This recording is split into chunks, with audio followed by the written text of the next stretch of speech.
Assalamualaikum warahmatullahi wabarakatuh. Perkenalkan, nama saya Olga Yuliana Putri. Di pagi yang cerah ini saya berkesempatan untuk menyampaikan materi presentasi kelompok 4 yang berjudul tentang produksi bahan baku kentang. Langsung saja masuk ke pasca panen. Yang pertama, panen, di mana seseorang harus menentukan kualitas benih kentang yang ditentukan pada umur panennya. Umur panen kentang bibit antara 100 sampai dengan 110 HST, sedangkan untuk kentang konsumsi berumur sekitar 120 HST.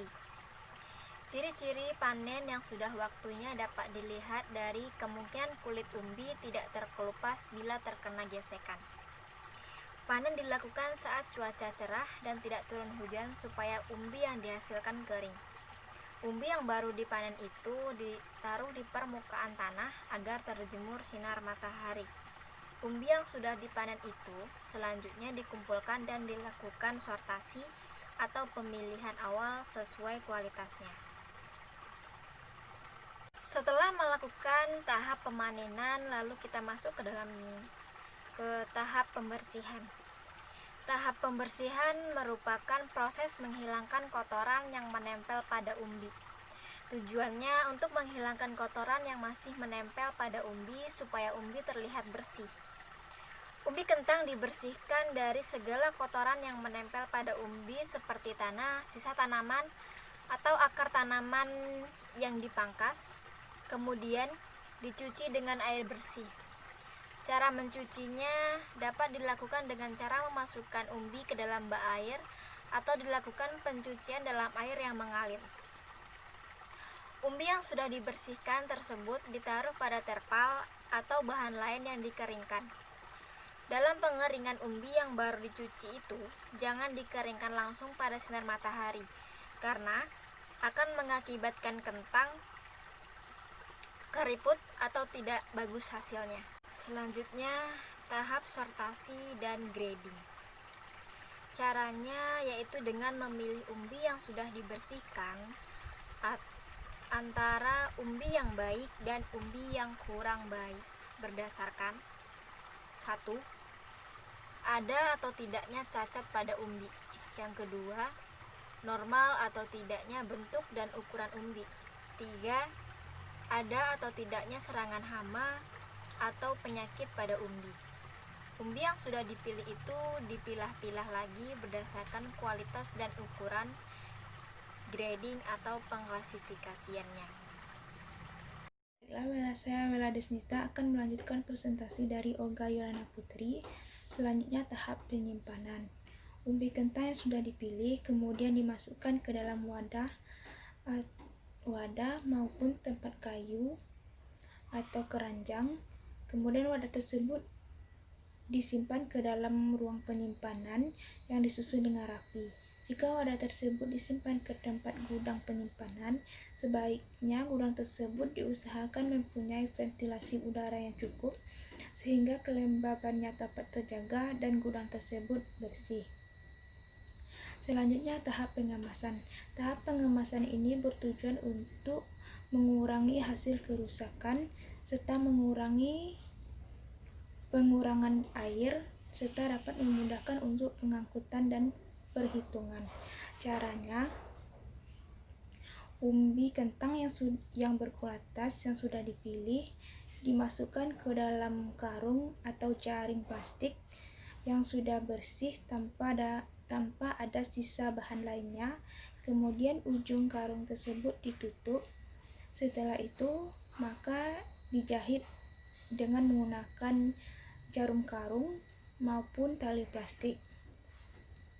Selanjutnya, pohon industri pada kentang. Pertama ada kentang sayuran. Kentang ini diolah menjadi lauk pauk oleh rumah tangga.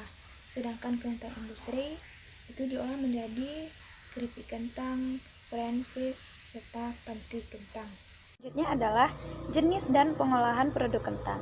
Yang pertama yaitu alat dan bahan yang digunakan.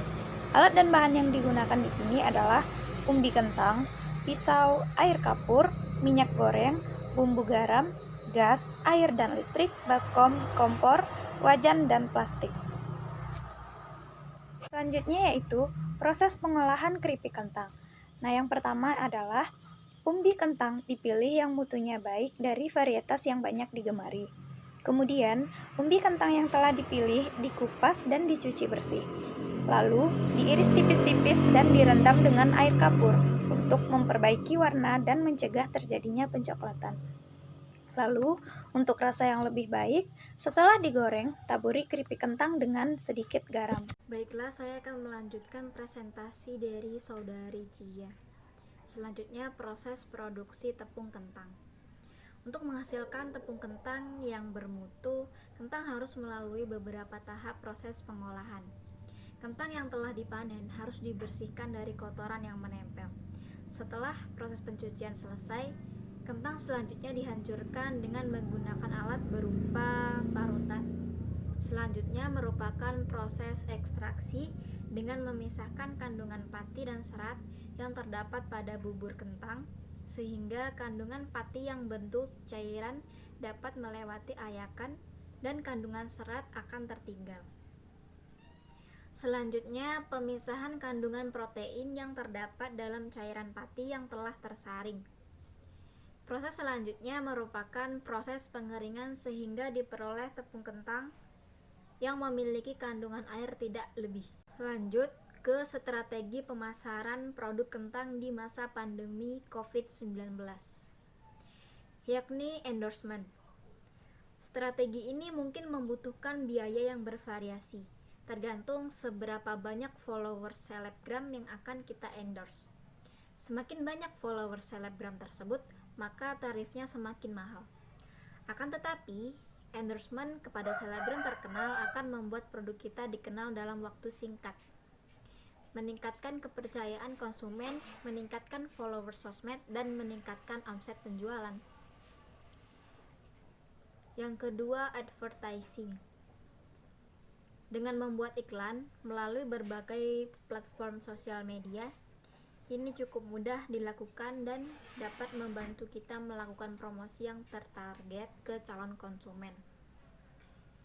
Ada berbagai macam online advertising yang bisa kita pakai seperti Instagram, Facebook, Google, dan lain-lain.